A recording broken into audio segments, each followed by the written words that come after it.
of the Practical Patriot. We are making our way through the Federalist papers, and today we are in Federalist number 20. It is titled "The Same Subject Continued with Further Examples." The United Netherlands are a confederacy of republics, or rather of aristocracies, of very remarkable texture, yet confirming all the lessons derived from those which we have already reviewed. The Union is composed of seven co-equal and sovereign states, and each state or province is a composition of equal and independent cities. In all important cases, not only the provinces, but the cities must be unanimous. The sovereignty of the Union is represented by the states in general, consisting usually of about 50 deputies appointed by the provinces. They hold their seats, some for life, some for 6, 3, and 1 years. From 2 provinces they continue in appointment during pleasure. The States General have authority to enter into treaties and alliances, to make war and peace, to raise armies and equip fleets, to ascertain quotas and demand contributions. In all these cases, however, unanimity and the sanction of their constitutions are requisite. They have authority to appoint and receive ambassadors, to execute treaties and alliances they already formed, to provide for the collection of duties on imports and exports, to regulate the mint, with a saving to the provincial rights, to govern as sovereigns the independent territories. The provinces are restrained, unless with general consent, from entering into foreign treaties, from establishing imposts injurious to others, or charging their neighbors with higher duties than their own subjects. A Council of State, Chamber of Accounts, with 5 colleges of admiralty aid and fortify the federal administration. The executive magistrate of the Union is the Stadtholder, who is now a hereditary prince. His principal weight and influence in the Republic are derived from his independent title, from his great patrimonial estates, from his family connections with some of the chief potentates of Europe, and more than all, perhaps, from his being Stadtholder in the several provinces, as well as for the Union, in which provincial quality he has the appointment of town magistrates under certain regulations, executes provincial decrees, presides when he pleases in the provincial tribunals, and has throughout the power of pardon. As Stadtholder of the Union, he has, however, considerable prerogatives. In his political capacity, he has authority to settle disputes between the provinces. Where other methods fail, to assist at deliberations of the States General, at their particular conferences, to give audiences to foreign ambassadors, and to keep agents for his particular affairs at foreign courts. In his military capacity, he commands the federal troops, provides for garrisons, and in general regulates military affairs, disposes of all appointments from colonels to ensigns, and of the governments and posts of fortified towns.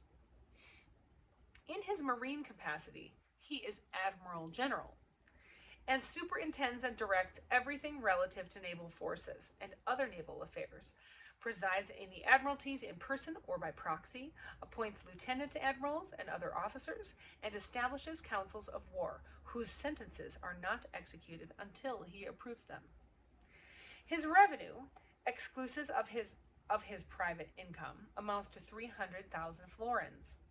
The standing army which he commands consists of about 40,000 men. Such is the nature of the celebrated Belgic Confederacy as delineated on parchment. What are the characters which practice has stamped upon it? Imbecility in government, discord among the provinces, foreign influence and indignities, a precarious existence in peace, and peculiar calamities from war. It was long ago remarked by Grotius that nothing but the hatred of his countrymen to the House of Austria kept them from being ruined by the vices of their constitution. The Union of Utrecht, says another respectable writer,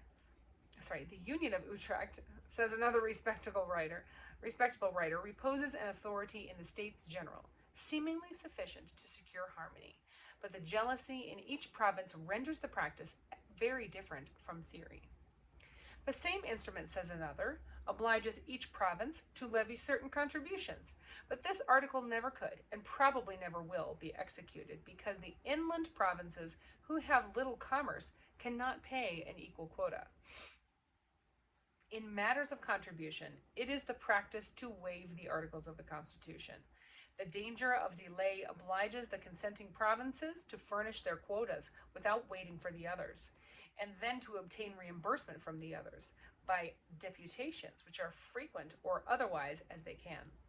The great wealth and influence of the province of Holland enable her to effect both these purposes. It has more than once happened that the deficiencies have been ultimately to be collected at the point of the bayonet. A thing practicable, though dreadful, in a confederacy where one of the members exceeds in force all the rest, where several of them are too small to mediate resistance. But utterly impracticable is one composed of members, several of which are equal to each other in strength and resources, and equal singly to a vigorous and preserving defense. Excuse me, persevering. Like I said, this is very tiny. Foreign ministers, says Sir William Temple, who was himself a foreign minister, elude matters taken at referendum by tampering with the provinces and cities. In 1726, the Treaty of Hanover was delayed by these means a whole year. Instances of a like nature are numerous and notorious. In critical emergencies, the States General are often compelled to overlap their constitutional bounds. In 1688, they concluded a treaty of themselves at the risk of their heads.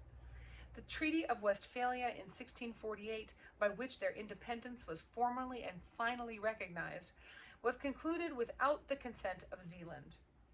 Even as recently as the last treaty of peace with Great Britain, the constitutional principle of unanimity was departed from. A weak constitution must necessarily terminate in dissolution. For want of proper powers, or the usurpation of powers requisite for the public safety. Whether the usurpation, when once begun, will stop at the salutary point, or go forward to the dangerous extreme, must depend on the contingencies of the moment. Tyranny has perhaps oftener grown out of the assumptions of power called for on pressing exigencies by a defective constitution than out of full exercise of the largest constitutional authorities. Notwithstanding the calamities produced by the stadtholdership, it has been supposed that without his influence in the individual provinces, the causes of anarchy manifest in the Confederacy would long ago have dissolved it. Quote, under such a government, says the Abbé Mabley, the Union could never have subsisted if the provinces had not a spring within themselves capable of quickening their tardiness and compelling them to do the same way of thinking. This spring is the stadtholder. It is remarked by Sir William Temple that in the intermissions of the stadtholdership, Holland, by her riches and her authority, which drew the others into a sort of dependence, supplied the place. End quote. These are not the only circumstances which have controlled the tendency to anarchy and dissolution. The surrounding powers impose an absolute necessity of union to a certain degree, at the same time that they nourish by their intrigues the constitutional vices which keep the republic in some degree always at their mercy. The true patriots have long bewailed the fatal tendency of these vices, and have made no less than 4 regular experiments by extraordinary assemblies convened for the special purpose to apply a remedy. As many times as their laudable zeal found it impossible to unite the public councils in reforming the known, the acknowledged, the fatal evils of the existing constitution. Let us pause, my fellow citizens, for one moment over this melancholy and monitory lesson of history. And with the tear that drops for the calamities brought on mankind by their adverse opinions and selfish passions, let our gratitude mingle an ejaculation to heaven for the propitious concord which has distinguished the consultations for our political happiness. A design was also conceived of establishing a general tax to be administered by the federal authority. This also had its adversaries and failed. This unhappy people seemed to be now suffering from popular convulsions, from dissensions among the states, and from the actual invasion of foreign arms, the crisis of their destiny. All nations have their eyes fixed on the awful spectacle. The first wish prompted by humanity is that this severe trial may issue in such a revolution for their government as will establish their union and render it the parent of tranquility, freedom, and happiness.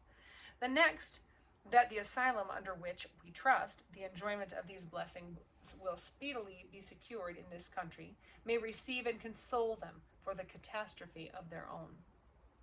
I make no apology for having dwelt so long on the contemplation of these federal precedents. Experience is the oracle of truth. Boy, that's good. I need to use that quote. Thank you, James Madison. Experience is the oracle of truth, and where its responses are unequivocal, they ought to be conclusive and sacred. Wow. The important truth, which is unequivocally pronounces in the present case, is that a sovereignty over sovereigns, a government over governments, a legislation for communities, as contradistinguished from individuals, is as it is a solecism in theory, so in practice it is subversive to the order and ends of civil polity, and by substituting violence in place of law, or the destructive coercion of the sword in place of the mild and salutary coercion of the magistracy.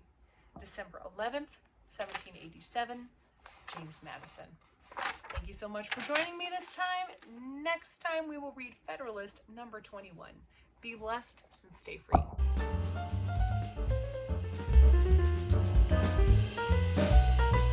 Thanks for watching The Practical Patriot. Like and subscribe below. That's right.